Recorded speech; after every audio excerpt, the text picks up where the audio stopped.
Everyone keeps calling it a housing crisis. That's not what this is anymore. Any and everywhere you go in and out of stores, homeless home is home and along the peninsula, and they're attracting people from all walks of life. Night Beach Joe Vasquez is in San Mateo County with the staggering new numbers.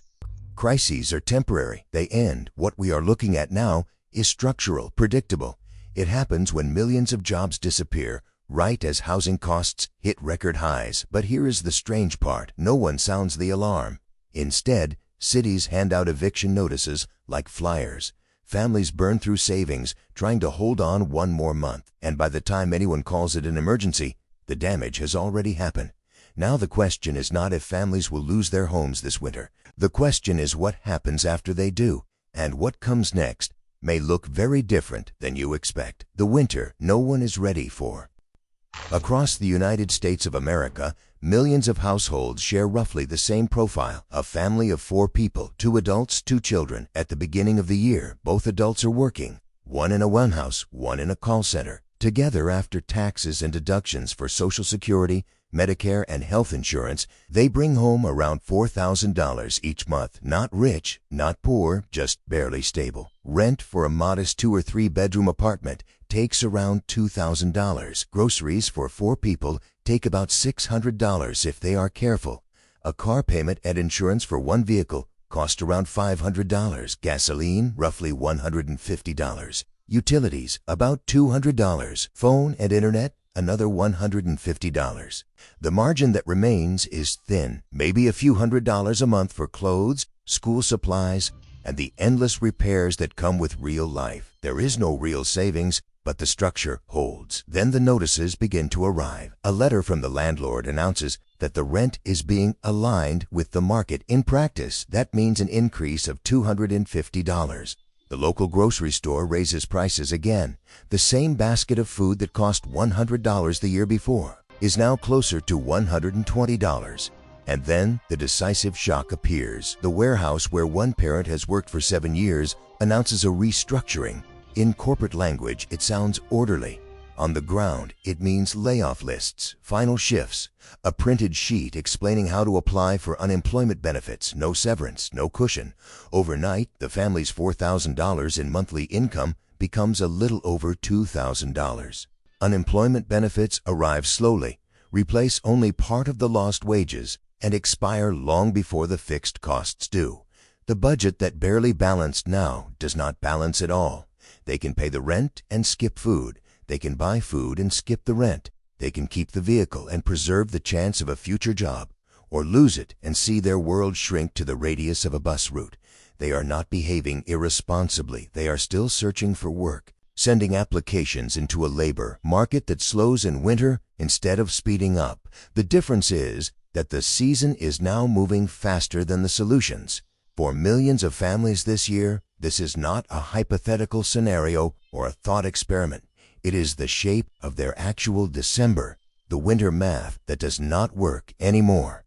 Let us slow down and walk through the math, because this is where nearly every story begins, not with disaster, but with a spreadsheet that stops adding up. Start with a family of 4 people, 2 adults, 2 children. Before the layoff, both adults are working, 1 full-time, 1 part-time. Together, they bring home around $4,000 each month after taxes, after deductions for health insurance, Social Security, and Medicare. It is not a lot, but it is enough. Rent costs $1,800. Groceries are $600 if they shop carefully. Car payment and insurance, about $500. Gasoline for commuting, $150. Utilities, $200. Phone and internet, another $150. That leaves maybe $600 for clothes, for school supplies, for shoes when the ones from last spring no longer fit, for oil changes, for birthdays, for everything else that life requires. There is no real savings, but it balances. Then comes the layoff. The full-time job disappears. The unemployment benefits arrive, but they only replace a portion of that income. Combined, the household's take-home drops to around $2,200 per month. And on the other side of the ledger, nothing is waiting. Everything costs more than it did a year ago.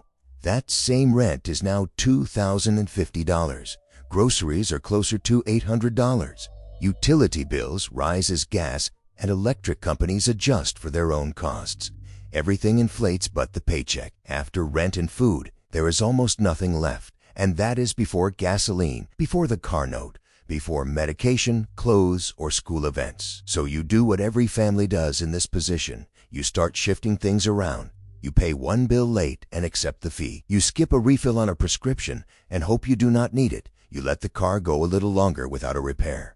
You turn the heat down and tell the kids to wear socks. You use the credit card at the grocery store and promise yourself you will pay it off when things stabilize. But things do not stabilize because the rent comes again, because late fees stack, because winter does not care about your budget. In an earlier time, one lost job might have been painful, but it was not ruined. Now it is often the first domino, and once that line starts falling, it rarely stops halfway. Layoffs are not just numbers, they are trend lines. People hear 2.4 million layoffs, and it sounds like a line in a financial report. A big number, but still abstract. In reality, those layoffs are not spread evenly. They hit specific industries, specific regions, specific kinds of workers. Warehouses and distribution centers cut shifts after a year of overbuilding. Big box retail chains close underperforming stores. Construction companies slow projects or cancel them entirely when financing gets more expensive. Tech companies trim whole departments in the name of efficiency. Hotels and restaurants cut staff when winter tourism drops. Each announcement looks isolated. A press release here, a local news story there. Put them together and you get entire neighborhoods where half the block has lost hours or pay or jobs entirely. You get school districts where a quiet wave of children suddenly qualify for free lunch because one parent's job vanished. Winter makes all of this worse. Seasonal jobs that might have bridged the gap simply do not exist in many places. Landscaping slows, construction pauses, outdoor work dries up. The very months when families need the most help with heating and higher bills are the months when the labor market offers them the least. Shelter systems are already beyond capacity before the first snow falls. Waiting lists for rental assistance stretch for months. In many cities, if you call a helpline and say you are behind on rent, the person on the other end can only offer you a list of overburdened nonprofits and the advice to keep calling. Homelessness is a trailing indicator. The layoffs happen first. The missed rent comes next. The court dates follow. By the time the numbers show up in an official count, the damage has already been done. This winter is not just a rough patch. It is the opening chapter in a longer story about what happens when a country builds an economy where losing one job in December can mean losing your home by March. You will see the surface signs in the most ordinary places. Families who stay at the library until closing time because it is warm and the internet is free. Packed waiting rooms at legal aid clinics, parking lots outside weekly motels where the cars are filled with belongings instead of luggage. Behind each of those scenes is a family doing the kind of math no one should have to do in a rich country. If you are watching this and seeing your own life in these numbers, I want to hear from you. Tell me in the comments what the math looks like in your city, or what questions you have that no one where you live is answering. I read what you write, and it shapes what we investigate next. Your stories and questions are the roadmap. And if you want more deep dives into how this is playing out on the ground and what is actually working, hit like and subscribe so you do not miss the next chapter of this story as it unfolds. 3 families, 1 winter. To understand how this crisis feels, you have to see it not in headlines, but in households. Start in a small town in the Midwest. Michael is 42 years old. For 19 years, he worked the line at an auto parts factory, same machines, same hours, same pride in showing up. This summer, things started slipping, overtime vanished. Then the contract rumors started. The layoff came just before Thanksgiving. Michael and his partner Lena have 2 children. Their rent already jumped $300 when a national investment firm bought their building. The new landlord is a login screen. There's no one to call, no savings, 1 vehicle. The older child's winter coat is too small. Now every evening, Michael and Lena sit at the kitchen table, whispering about what they can delay, the electric bill or the car insurance. They turn the thermostat down to 60 degrees and call it an indoor camping challenge. The kids laugh, but they know. Then, one morning, a letter on the door. 14 days to pay the full rent or face eviction. They will spend this winter marking time in court filings instead of calendars, 2 time zones away in a Sunbelt city that still advertises itself as affordable. Anna is in a different kind of storm. She is 36 years old, a single mom, 10 years working housekeeping at a hotel. No complaints, no missed shifts. Then the hotel changed ownership. 40 staff laid off in one afternoon. Anna walked out carrying a plastic bag and a list of unanswered questions. When does her health coverage end? Can she qualify for benefits in time? What does she tell her landlord? That landlord is also new. A national company. Rent was already up 22%. Now there are new fees, automatic late charges, no one to explain anything. Anna and her 10-year-old son move into a weak lane hotel. No credit, no problem, the sign says. But the price adds up fast. More than her old rent. Without a kitchen, she warms soup in a motel microwave. Their things stay in bins so it looks like a short stay. Her car is a single missed payment from repossession. But without it, she cannot get to interviews or take her son to school. Every Sunday night, she decides where a few dollars will go: motel, lender, or groceries. There is never enough for all three. Online, her city posts smiling ads about winter sunshine. Anna sees something different. Intersections full of cardboard signs, laundromats filled with families pretending not to live there. And farther north, in the Pacific Northwest, the weather is colder, but the pressure is just as sharp. Ruth and Harold are in their late 60s. Retired, they raised children, worked full careers, paid off a modest home. Their plan was simple: live on fixed income, tend the garden, enjoy their grandchildren. Their son Daniel had a plan too: work in construction, stay busy, stay close. Then the jobs dried up. High interest rates, canceled projects. He moved back in just for a few weeks. It's been 7 months. Now the property tax is higher. Their insurance premium doubled. The heating oil bill looks like a mistake, but it's not. Ruth splits her medication in half. Harold skips the doctor. Their savings are almost gone. This winter, they're facing the kind of decision no one talks about: sell the house or risk losing it another way. 3 families, 3 zip codes. Same math. All it takes is one layoff, one rent hike, one winter's worth of bills, and everything starts tilting. And behind every one of these families, there are hundreds more, doing the same silent calculations, wondering how close they are to the edge and how long they can stay there. The cascading failure. It is tempting to see each of these crises as isolated bad luck, but the more you look, the more you see the same chain reaction repeating. Layoffs do not just mean less income. They often mean the loss of employer-sponsored health insurance. Families delay care or skip prescriptions. Minor problems become major ones. Medical debt grows even when no one goes to the hospital. Rents rise because investors decide housing should deliver the same returns as any other asset. Buildings change hands, and the new owners raise prices because they can. Local wages do not keep up. Eviction courts process case after case. In many cities, the process is faster than any relief program. It is easier for a landlord to file for eviction than it is for a tenant to get emergency assistance approved. Shelters try to fill the gap, but they are designed for short-term crises, not long-term economic shocks. Families are turned away because there are no beds. Others are told they can stay only a few weeks. Some are split up by gender or age rules. So people look for whatever is left. They move into weekly motels that charge as much in 3 weeks as an apartment would cost in a month. They sleep in storage units until they are discovered and kicked out. They cram multiple families into one bedroom because it is the only way to keep a roof over everyone's head. Children carry the weight of all of this quietly.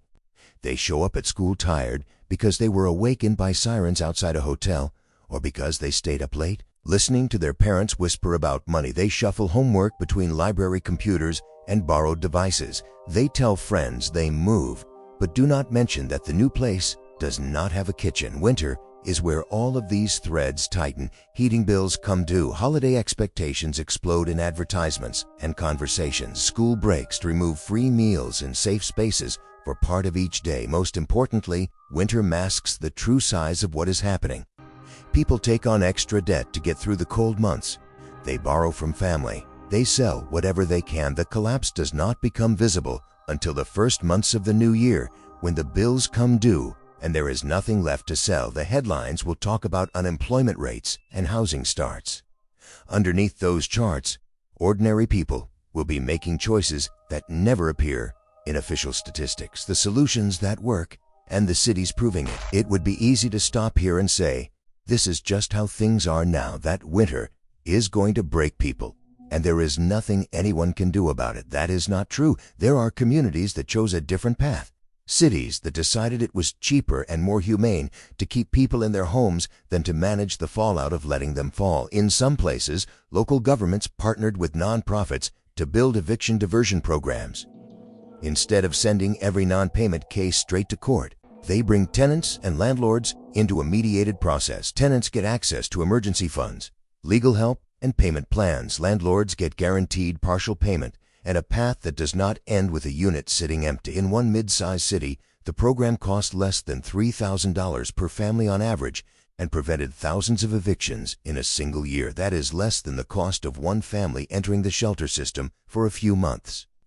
Other cities set up targeted rental assistance for households that can prove they lost income because of a layoff or a cut in hours. The support is time-limited and focused. 3 to 6 months of help to buy families the runway they need to find new work. Instead of waiting for people to show up at shelters, outreach workers are embedded at unemployment offices, legal clinics, and schools. They look for early warning signs: a family behind on 1 month of rent, a shut-off notice, a pattern of absences from school. There are utility programs that bar shutoffs during winter for families with children or older adults in the home, not as charity, but as public safety, keeping the heat on costs less than the emergency room visits and fire department calls that follow desperate attempts to stay warm. Some regions have experimented with master leasing entire buildings, then offering deeply affordable units to families on the brink. The city or a nonprofit takes on the lease and subleases to tenants who would never clear traditional background and income checks.